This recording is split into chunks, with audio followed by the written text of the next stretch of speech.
and welcome to all our viewers in Nigeria and around the world to Global TV News Circle, live in Nigeria's capital, Abuja. I am Fauziya Lukman. President Bola Tinubu will today depart Abuja for Berlin, Germany to attend the G20 Compact with Africa GCWA conference on November 20, 2023, hosted by German Chancellor Olaf Scholz.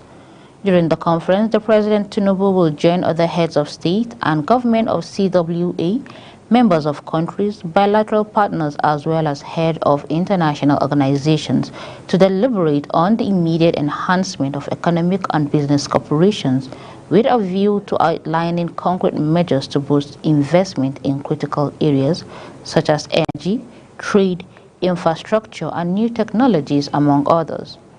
The G20 CWA conference will be taking place alongside the 4th G20 Investment Summit, co-hosted by the German government and the German Businesses Association. President Tinubu will return to the country following the conclusion of the conference. Similarly, President Bola Tinubu has announced the immediate cancellation of the automatic deduction of 40% from the internal generated revenues (IGR) of federal universities, citing the ill-timed nature of the policy. The President's announcement was conveyed by the Minister of Education Tahir Mamman during a speech at the ongoing 75th Founder Day ceremony of the University of Ibadan on Friday. The policy was originally to commence in November. Universities will have 40% of revenues generated internally and deposited in their accounts will be deducted automatically by the government via the Treasury Single Account (TSAs). Coordinating Minister of Health and Social Welfare Muhammad Alupati says the health of Nigerians was not just a matter of well-being, but also a fundamental human right. Alupati made this known at the 64th session of the National Council on Health in Ado-Ekiti, Ekiti State.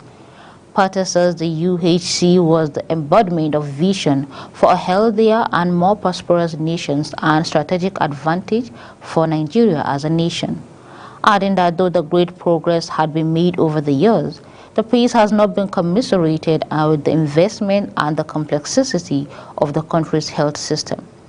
According to him, the federal government is putting in place necessary structures and framework to effectively and efficiently address the wider determinants of health. Pate said effective governance is the bedrock upon which UCH stands. The High Court sitting in the Federal Capital Territory has ordered that the former governor of the Central Bank of Nigeria, Godwin Emefiele, be remanded in the Kuje Correctional Center pending the determination of his bail request. The federal government had initially preferred 20 charges on procurement fraud to the tune of 6.5 billion naira against the former CBN governor. But the federal government reduced the charges to 6 to a tune of 1 billion naira, which he will be arraigned on Friday. The judge said he needed a little time to study the authorities and peruse through the exhibits supplied by Emefiele to support his request bill. He, however, ordered that Emefiele be remanded at the Kuje prison pending the determination of his bill. Mahazu then adjourned the case till November 22nd for ruling on the bill application and November 28th for the commencement of the trial. The Kano State Governor Abba Yusuf Kabir, whose sacking by the Electoral Tribunal was upheld by the Court of Appeal on Friday, has vowed to reclaim his mandate at the Supreme Court. In a broadcast on Friday night, Yusuf said he had instructed his legal team to challenge the appeals court ruling at the Supreme Court. He urged the people to continue to go about their lawful activities as security agents have been directed to ensure law and order prevail in the state. Earlier, while reacting to the appeal court judgment, the national chairman of the APC, Abdullahi Ganduje, said his party was waiting for Yusuf and the New Nigerian People Party at the apex court. Similarly, appeal court sitting in Abuja has on Friday affirmed the election of Governor Bala Mohammed of Bauchi State against his challenger, Abubakar Siddiqui of the All Progressive Congress (APC). While delivering the late judgment, Justice Chidiberi Umoma Uwa on Friday in Abuja, He ruled that Abubakar and the APC failed to prove the allegations of malpractice and non-compliance with the Electoral Act 2022 against Mohammed and the PDP. While reacting to the judgment, the Deputy Governor of the state, Awal Jatau, hailed the decision of the court, adding that the resounding victory at the appeal court is a triumph for all the people of the state, as it signifies the PDP-led administration's collectively endeavors in advancing good governance, providing quality education, ensuring accessible health care, fostering economic growth, and promoting peace and unity. The Independent National Electoral Commission, INEC, has issued Governor Hope Uzodinma of the All Progressive Congress APC with his return certificate in Owerri, the state capital.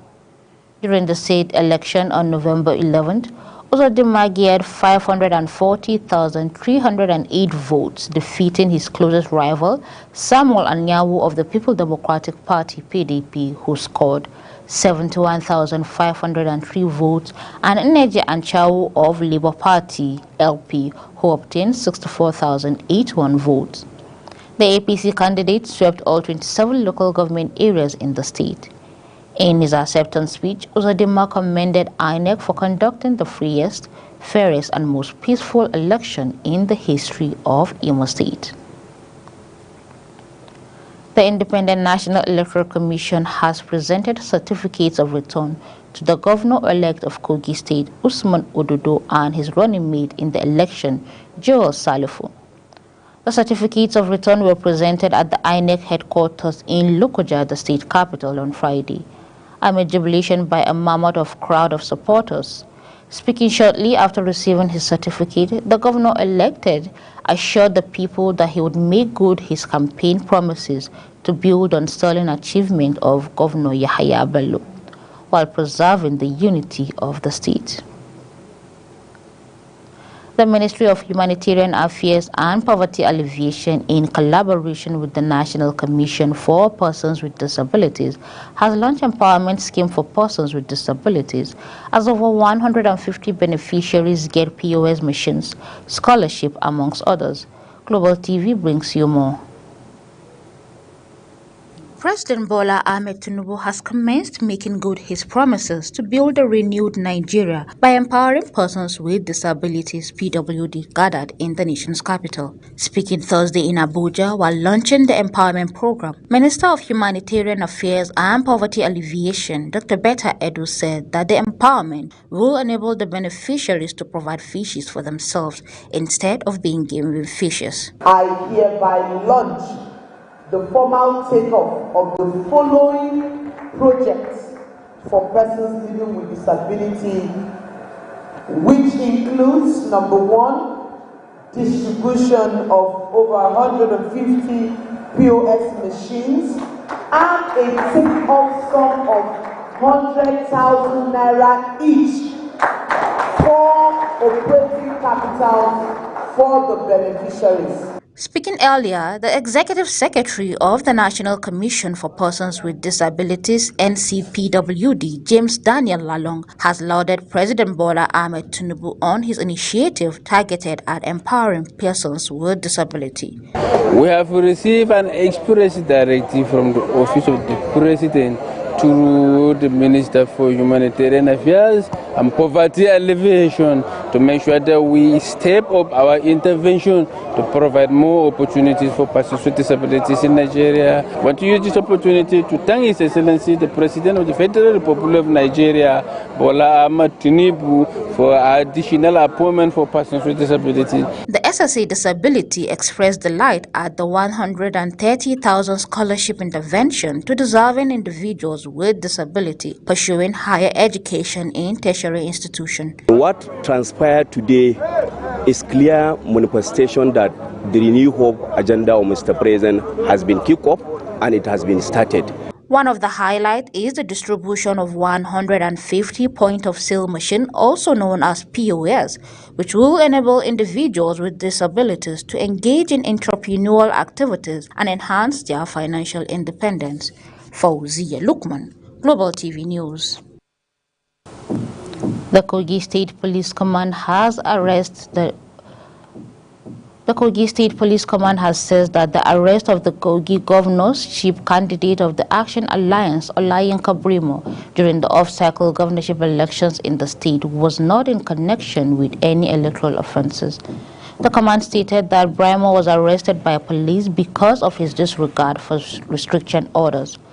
He followed reports that the governorship candidate and some of his aides were arrested in the Kababonu local government area of the state for allegedly having in their possession some campaign materials which were kept in his vehicle.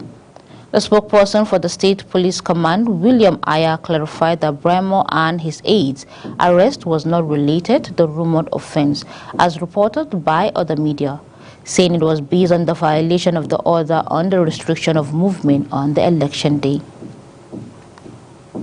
The Commissioner of Police in Anambra State, Adeyemi Adeoye, has cautioned residents against taking laws into their own hands by engaging in jungle justice. Adeoye says the command would no longer condone situations where people engage in jungle justice by lynching suspects to death without trial. The police public relations officer, DSP Tochukwu Ikenga, in a statement, quoted the minister saying that perpetrators will be charged with murder. He described any mob lynching of crime suspect as bestial and worse than the victims. The PPRO said 2 suspects have been arrested for the involvement in a recent mob lynching that resulted in the deaths of suspected criminals. The Nigerian Security and Civil Defense Corps NSCDC Lagos State Command has averted an oil pipeline explosion that would have led to the destruction of lives and property in Alimosho, Lagos State. This is contained in a statement signed by the State Command's Public Relations Officer, DSC Oluwasegun Abolorin, on Friday. Abolorin says that the incident also meant to vandalize the oil pipelines of the Nigerian National Petroleum Corporation in Liberty Estate and its environs. Alimosho local government area was averted, adding that this was in line in the zero tolerance for the Commandment General NSCDC CG Ahmed Audi to prevent all forms of economic sabotage in Nigeria.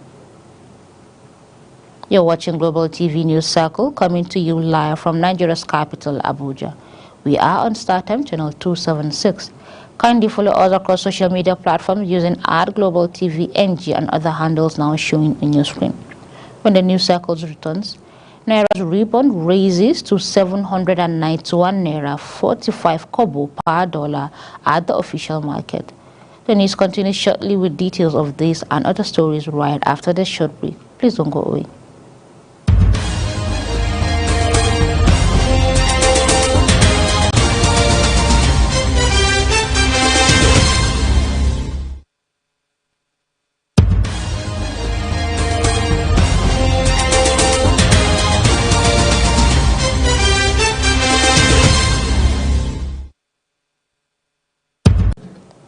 This is Global Television bringing you live broadcast of the News Circle from Nigeria's capital, Abuja. The death toll from a strong earthquake of the southern Philippines rose to 7 on Saturday, while rescues also searched for 2 people feared buried beneath the landslide. The 6.7 magnitude quake that struck the Medano region mid-afternoon on Friday caused part of the shopping mall ceiling to collapse, triggered power cuts, and sent people fleeing into the street. The quake damaged 60 houses in 4 provinces, as well as 32 roads and bridges in the region, rescuers said. Quakes are frequent in the Philippines, which sits also along the Pacific Ring of Fire, an arc of intense seismic as well as volcanic activities that stretches from Japan through Southeast Asia and across the Pacific Basin. Liberian leader and football legend George Weah conceded defeat to opposing leader Joseph Boakai after a tight presidential runoff, saying it was to put the national interest above personal interest. The latest and nearly completed result shows Boakai leading with nearly 51% of the votes in Liberia. The result announced tonight, though not final, indicates that Boakai is in the lead that we cannot surpass. Weah said in a speech on national radio late on Friday, with more than 99.5% of polling stations reporting votes tallies after Tuesday's second vote round. Bokoy had geared 50.89% of ballot cast, according to the Elect Commission. The United States congratulated President-elect Bokoy on his victory and President Weah for his peaceful acceptance of the result. The elections were the first since the United Nations in 2018 ended its peaceful mission created after more than 250,000 people died in two civil wars in Liberia between 1989 and 2003. Indian rescuers have warned that it could take another 2 days of clearing rubble before they can reach 40 workers who have been trapped in a collapsed tunnel for nearly a week. Evacuators have been removing debris since Sunday morning to create an escape route for the workers after a portion of the tunnel they were building collapsed in the Himalayan state of Uttarakhand.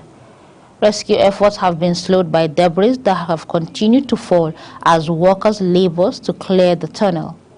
Engineers are trying to drive a steel pipe about 90 centimeters wide through the debris, wide enough for the trapped men to squeeze through. As of Thursday night, only 18 meters of pipe had been inserted into the debris with the help of the new machine.